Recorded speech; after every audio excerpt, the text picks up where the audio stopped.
Hey guys, here we are with a new class. तो कैसे हैं आप सब? उम्मीद है आप सभी हेल्दी होंगे एंड सेफ होंगे। तो केमिस्ट्री की क्लास स्टार्ट है आपकी, जिसमें कि आज थर्ड क्लास है। और मैंने प्रीवियस वीडियो में बताया था कि अभी हम क्या डिस्कस कर रहे हैं। बेसिक चीज़ें डिस्कस की थी हमने 2 वीडियो में, लेकिन आज से क्या है, आपकी क्लासेस पूरी एडवांस तरीके से स्टार्ट हो चुकी हैं, जिसमें कि हम पूरा कंपटीशन लेवल का पढ़ने वाले हैं। बेसिक जो था हमने प्रीवियस 2 वीडियो में डिस्कस कर लिया है, ठीक है। तो class third atomic structure part 1 है आपका। ये एटॉमिक स्ट्रक्चर का लगभग 2 से 3 पार्ट में कवर होगा आपका एटॉमिक स्ट्रक्चर। और अगर आपको क्लास के हैंड रिटन नोट्स चाहिए तो then you can join our Telegram group, जहाँ पर आपको सारी वीडियोस के हैंड रिटन नोट्स मिल जाते हैं। तो अगर आपने अभी तक ज्वाइन नहीं किया है तो आप जाकर वहाँ पर ज्वाइन कर सकते हैं। यूपीएसआई, पैट, यूबी एडिट जूनियर, DSSB की स्पेशल क्लासेस आपके स्टार्ट हो चुकी हैं चैनल पर। अगर आपने अभी तक चैनल को सब्सक्राइब नहीं किया है तो जाकर सब्सक्राइब कीजिए, इंडिया लेट्स स्टडी, ठीक है। और अगर वीडियो पसंद आती है तो प्लीज़ लाइक कीजिए, शेयर कीजिए, वीडियोस पर कमेंट्स ज़्यादा से ज़्यादा कीजिए। तो स्टार्ट कर लेते हैं अपनी आज की क्लास।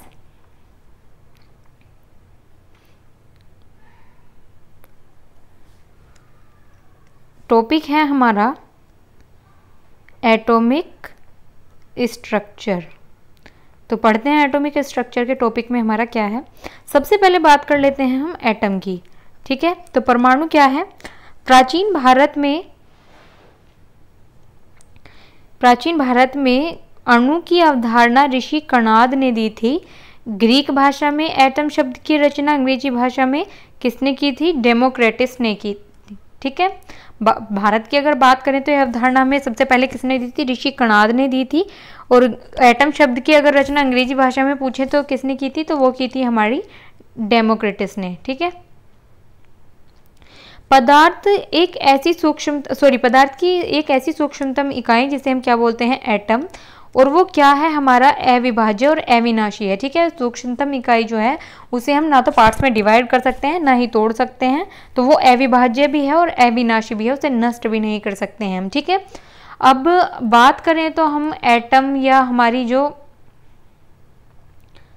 बात करें अगर हम केमिस्ट्री से रिलेटेड नए साइंटिस्ट ने अपनी नई अवधारणाएं दी हैं, तो ईयर वाइज उन्हें डिस्कस कर लेंगे। सबसे पहले 1808 में ये चीज़ हमें बता दी थी कणाद ने कि परमाणु क्या है, क्या होता है, लेकिन ये हमें कहीं से लिखित रूप में नहीं मिली थी। 1808 में परमाणु सिद्धांत आया था, जो कि किसने दिया था? जॉन डाल्टन ने दिया था। उन्होंने इसकी एक हमें थ्योरी दी थी, तो उन्होंने लिखित रूप में दिया था, जो कि हमें कब दिया था? 1808 में दिया था।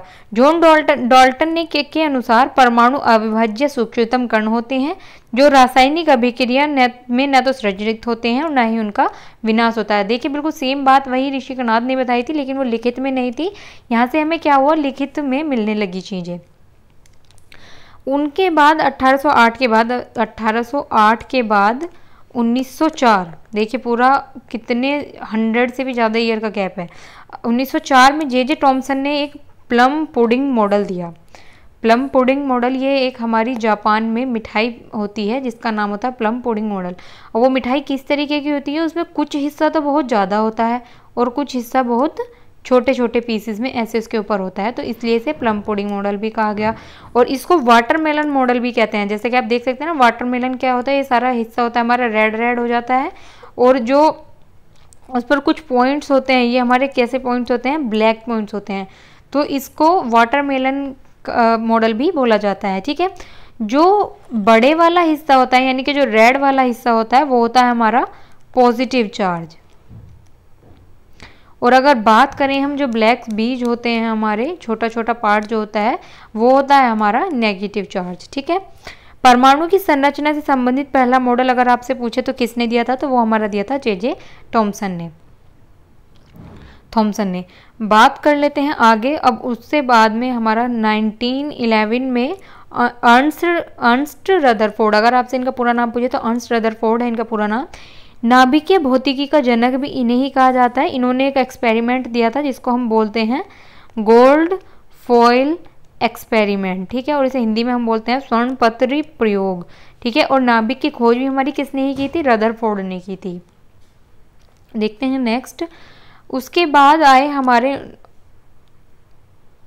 1913 में नील्स बोहर परमाणु में नाभिक के चारों ओर कक्षा में इलेक्ट्रॉन घूर्णन करते हैं और ये कक्षाएं होती हैं हमारी KLMN। तो ये सबसे पहले हमें किसने बताया? नील्स बोहर ने बताया हमें, ठीक है। ये इस तरीके का होता है आपका, ये होता है आपका न्यूक्लियस, देन ये होती है आपकी KLM एंड देन ये होती है हमारी N, ठीक है। इस तरीके से केंद्रक या नाभिक में क्या क्या होता है? प्रोटॉन पॉजिटिव चार्ज और न्यूट्रॉन होता है हमारा न्यूट्रल, ठीक है। विद्युत चुंबकीय बल द्वारा न्यूट्रॉन नाभिक से बाध्य रहते हैं, ये आपकी इंपॉर्टेंट लाइन है। परमाणु त्रिज्या को नैनोमीटर में नापा जाता है। परमाणु त्रिज्या को किस में नापा जाता है? नैनोमीटर में नापा जाता है। अब बात आती है कि तत्व और किस तत्व की खोज किसने की थी? तो सबसे पहला है हमारा न्यूट्रॉन, उसके बाद है इलेक्ट्रॉन, उसके बाद है प्रोटॉन। तो न्यूट्रॉन की खोज आपने की, किसने की थी? चैडविक ने। इलेक्ट्रॉन की खोज की थी आपकी थॉमसन ने, और प्रोटॉन की खोज की थी आपकी रदरफोर्ड ने, ठीक है। अगर हम इसकी शॉर्ट ट्रिक की बात करें तो बहुत ही पुरानी है, बेसिक सी है, सभी को पता होगा, ईट पर नाच, ठीक है। इलेक्ट्रॉन है तो थॉमसन, प्रोटॉन है तो रदरफोर्ड और न्यूट्रॉन है तो चैडविक, ठीक है। ये आपको इस तरीके से याद करनी है। प्रोटॉन की बात अगर हम कर लें, प्रोटॉन का टॉपिक ले लेते हैं यहाँ से बस। प्रोटॉन का आवेश कितना होता है? +6.02 10⁻⁻19, लगभग 2000 गुना अधिक होता है। इनका द्रव्यमान इलेक्ट्रॉनों की अपेक्षा लगभग 2000 गुना अधिक होता है और इलेक्ट्रॉन पर आवेश का परिमाण समान होता है।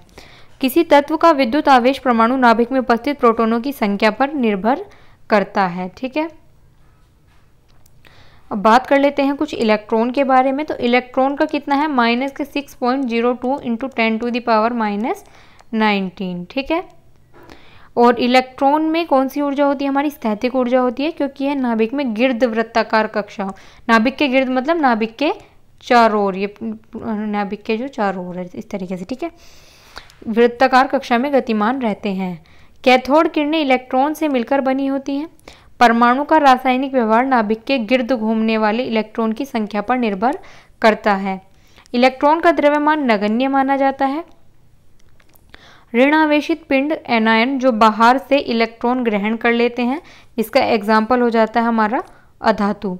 ऋण आवेशित पिंड जो इलेक्ट्रॉन त्याग देते हैं, एग्जाम्पल हो जाता है उसका धातु, ठीक है। नेक्स्ट आती है हमारी सोमरफेल्ड थ्योरी, जो कि हमारी 1919 में आई थी, डेवलप्ड हुई थी। अब सोमरफेल्ड ने क्या बताया? उन्होंने बताया कि नाभिक के चारों ओर की जो कक्षाएं हैं, जरूरी नहीं कि वो हमारी वृत्ताकार में भी हों, ठीक है, वो दीर्घ वृत्ताकार में भी हो सकती हैं, ठीक है।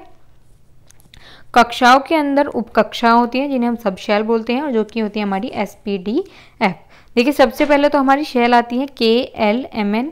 अब उनकी भी इन्होंने सब शेल बताई हैं SPDF, और उन SPDF में क्या होते हैं? हमारे ऑर्बिट्स होते हैं, और उन ऑर्बिट में क्या भरा हुआ होता है? इलेक्ट्रॉन्स भरे हुए होते हैं, ठीक है। ये देख लेते हैं KLMN, ये तो हो गई हमारी कक्षाएं। अब ये आ गई हमारी सब शेल SPDF, ठीक है। मैं देखिए यहाँ पर लिख बता देती हूँ आपको, SPD और F, ठीक है। S में कितने ऑर्बिट होते हैं? 1, P में 3 और D में 5 और F में कितने हो जाएंगे? 7, ठीक है। S में कितने इलेक्ट्रॉन फिल हो सकते हैं हमारे? 2, ठीक है। एक सेकंड, ये देखिए आप, एक ऑर्बिट में सिर्फ 2 इलेक्ट्रॉन फिल कर सकते हैं हम, ठीक है। तो इसी के अकॉर्डिंग हम यहाँ पे कैलकुलेट करेंगे भी। एक इसमें ऑर्बिट कितने हैं? 1, तो इलेक्ट्रॉन कितने फिल होंगे? 2। इसमें 3 है तो 3 की गुना 2 में कर देते हैं 6, 5 2 10 और 7 2 14। इस तरीके से हम इलेक्ट्रॉन फिल कर सकते हैं। अगर इनकी बात करें हम शेप की, तो ये SPDF, अगर S की बात करें तो इसकी शेप होती है हमारी स्फेरिकल, ठीक है। P की बात करें तो इसकी शेप होती है हमारी डम्बल। D की बात करें तो इसकी होती है डबल